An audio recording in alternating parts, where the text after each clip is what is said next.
Hey everybody, I hope that you're doing well. Hope everybody got their internet back on.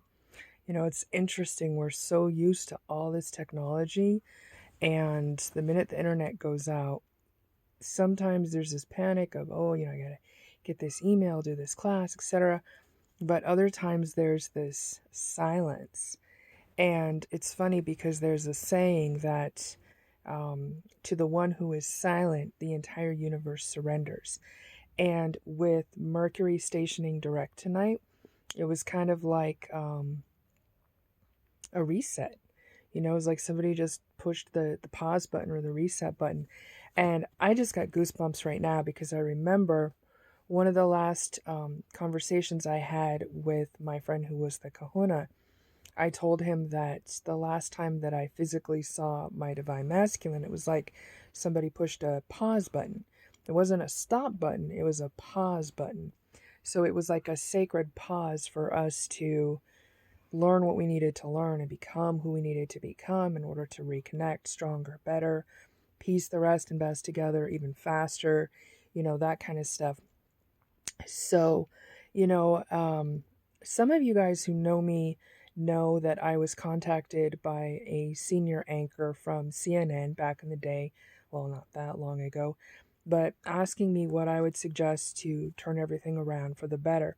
And that contact, back before media was having a lot of the challenges that it's having today, inspired me to not only write the memoir that's going to be coming out very soon, as a key to free a USMC elder as promised, but it also inspired me to keep in touch with that person in a way that my elders and ancestors say got some of the first responders out to Standing Rock, getting actual truthful coverage of what was going on to get the help that was needed. And, a lot of times we go through life, and I wasn't never expecting to get contact from him.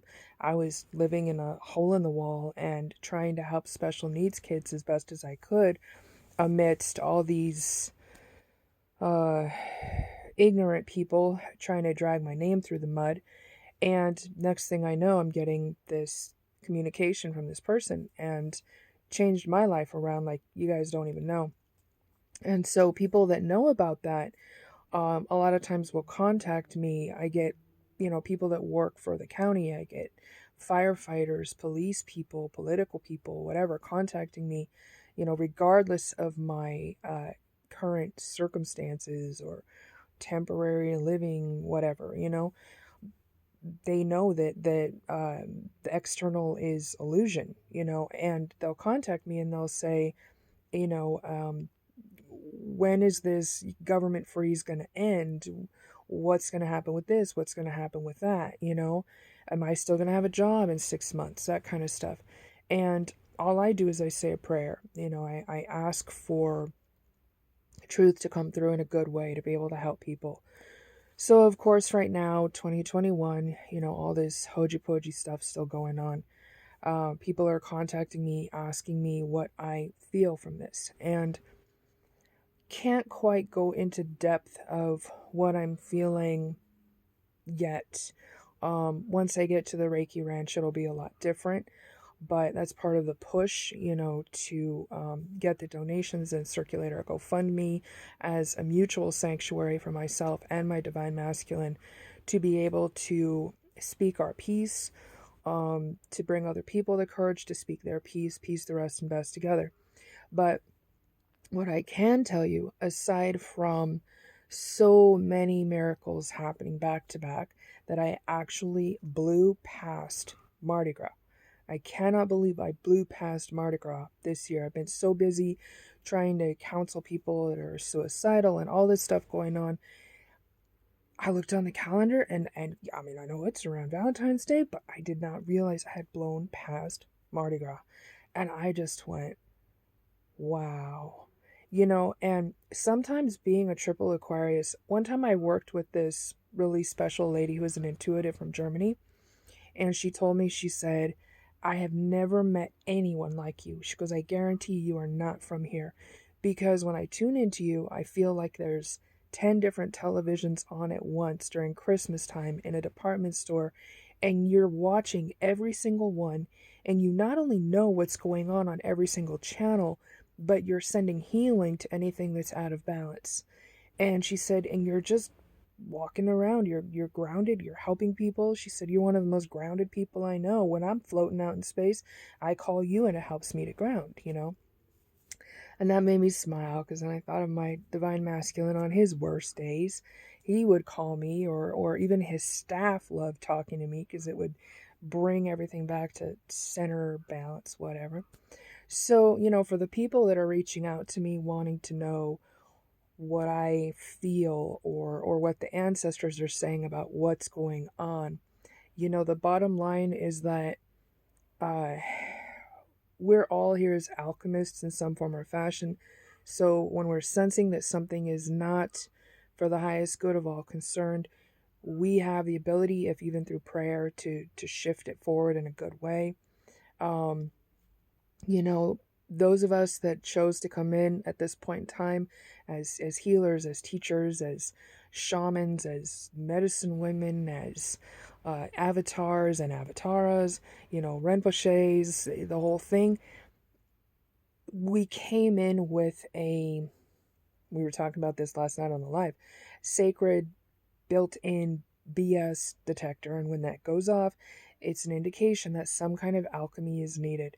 Sometimes it's an outward expression of alchemy, and sometimes it's an inward expression of alchemy. But I can tell you that I was watching a series that was called His Dark Matter, and those of you that have been around the Hollywood energies, or even researched uh, some of the folks that come through Hollywood in a good way, some of the folks that put out messages that cause more challenges than anything else.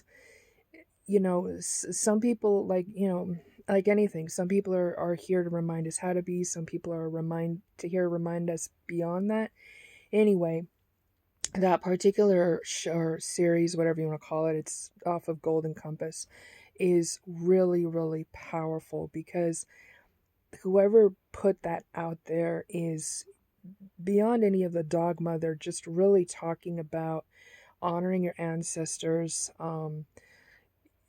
listening to the animals, the birds, I told people when all this stuff first started, when the animals start panicking, that's a sign to panic, because we're all in alignment, and as the consciousness is lifting, we're looking to them and they're looking to us, because we're really not that different. We're not that far apart. Some of us have two legs, some of us have four legs, some of us have wings, etc. But that particular series, I was watching it, and I was going to talk about it on live, and I totally spaced on it. And I'm actually not being guided to go live right now. I'm being guided to actually just speak my piece with this, like the song I recorded earlier, and invite people to comment in a good way, speak their piece. A lot of people are in the same boat right now. Don't let yourself get pushed in a direction that doesn't feel right. Don't let yourself get gaslit. There's a lot of gaslighting going on right now. You know, unless you're in college, you got no business lighting anybody's gas, okay? So, you know, go with your ancestors. They're always going to guide you in a good way. We are here to go beyond where the last generation was able to go. And it's our job. It's kind of like, it's not necessary for crows to be eagles, but it's necessary for eagles to watch out for everyone, including the crows and the chickens. That's a way to sum it up. But when I was watching it last night, I kept seeing fern everywhere, and I felt like I wanted to cry. In the series. There's these beautiful hills, and this, I won't spoil it, but one of the characters is trying to connect with one of his kin, and he's a shaman, and holding onto this stone, and connecting in that way. But there's just gorgeous fern everywhere, and it reminded me of Grandma Fern, and it's like she was telling me, I got you. You know, I asked you to pick up where I left off in a good way. I got you. And so I wanted to pass that message on to you guys that, you know, one of the techniques that they show you in the Celestine prophecy is that um, closing your eyes and looking at something as is this option brighter or is this option brighter, because your intuition will always highlight what is for your highest good, what is for your children's highest good. From a natural standpoint, your intuition is natural, so it highlights what's natural, you know. So if you can do that, you know, going trusting your intuition with little things builds up to be able to trust with bigger things. You know, and I'm happy to talk with people one on one and, you know, help you connect with your ancestors and understand what they're trying to tell you. Um, you know, just I just felt guided to come on and just show you guys some love and show you guys some peace. I'm even wearing my, can't see it right now, my peace sweatshirt. Because that's why I'm here. You know, I'm just a messenger. I'm here to help you guys piece things together, however it is or can become possible in faith. And I love you. And, you know, Mercury stationing direct tonight. Anybody wants to reach out, like I said, I'm here. So, namaste, optimistic, and I'll talk with you guys soon.